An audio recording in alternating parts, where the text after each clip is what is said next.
How to easily transfer Sweatcoin to Sweat Wallet in 2024. So hello everyone, so in today's video I will show you guys on how to easily transfer your Sweatcoin to your Sweat Wallet. So without further ado, let us begin. So to start off, make sure that you have both Sweat Wallet and Sweatcoin installed. So just open up the App Store and make sure that Sweat Wallet and then Sweatcoin is installed.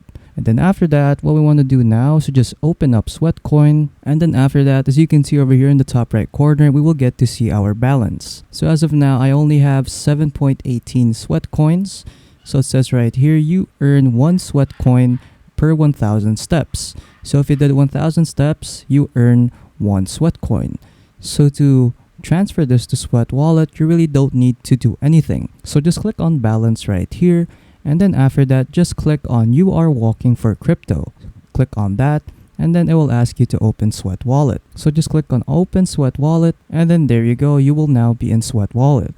So the Sweat coins that you earn from the Sweatcoin wallet app will be automatically transferred right here in Sweat Wallet. But as of now, my Sweat coins are still not yet here because I just started out today and it might take a while for it to reflect in the Sweat Wallet app. So yeah, you really don't need to do anything to transfer your Sweat coins to your Sweat Wallet. So yeah, that's pretty much it on how to easily transfer Sweatcoin to Sweat Wallet. So if you found this video helpful, don't forget to leave a like and subscribe.